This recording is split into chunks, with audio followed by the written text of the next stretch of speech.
Ceramic tile is an excellent choice for a countertop. In addition to its beauty, ceramic tile resists heat, moisture, and stains. As with all tiling projects, planning and surface preparation are the keys to success. In this demonstration, we'll show you how to prepare the substrate, install backerboard, and tile a kitchen counter with a V-cap edge.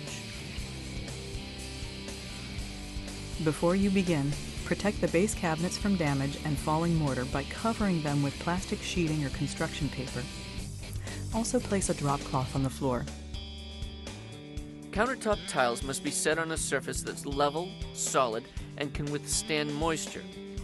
If you're going to be tiling the front edge, the base also must be thick enough to accommodate the edging you've chosen. The minimum requirement is 3/4 inch exterior grade plywood attached with 1 1/4 inch drywall screws. Shim the top as needed to get it level. If the counter you're tiling has an existing countertop surface, it's best to remove it and start with a new base and backerboard. Measure and cut the opening for the sink. If you're installing a new sink, it may come with a template.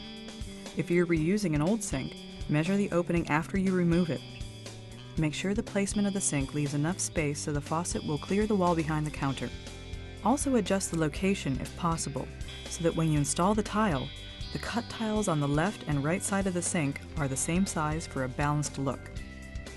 After making the cutout, drill a 3/8 inch starter hole inside the cutout near one of the corners, and use a saber saw to remove the cutout. To install the backerboard, measure and mark the pieces based on the dimensions of the counter and the backsplash. Make sure no joints cross the hole for the sink.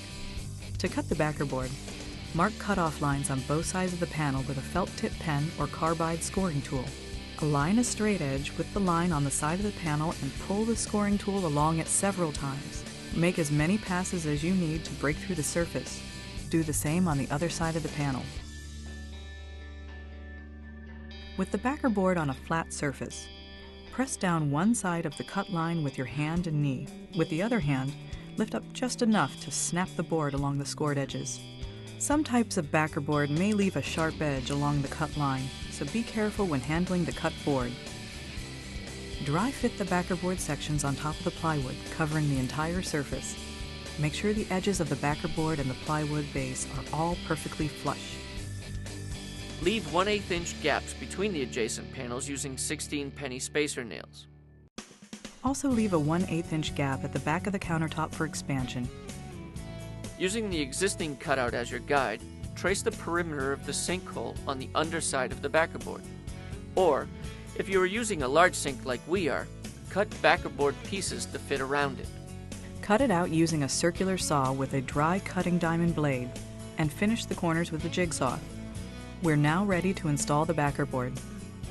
Mix your latex modified thin set mortar as instructed in the techniques section of Tiling 123. Using a 1/8 inch square notch trowel, apply an even layer of mortar to the plywood and comb it into straight vertical ridges. Set the pieces of backerboard in place on the mortar. Remember to leave 1/8 inch gaps at the joints. Use 16D spacer nails, but don't drive them into the plywood. Also remember to leave a 1/8 inch gap at the back of the countertop for expansion. Attach the panels with backerboard screws. Place them 4 inches on center and 1/2 inch from the edge all the way around each panel. You may find it easier to start the screws if you tap them lightly with a hammer to start them. Drive the screws until the heads are flush with the surface. To avoid breaking off a corner, keep the screws 2 inches from the corners of the board. Place screws every 6 inches on both directions in the field of each board. Spread mortar on the backerboard strip for the backsplash and set it in place, leaving a 1/8 inch gap above the countertop. Attach it with screws.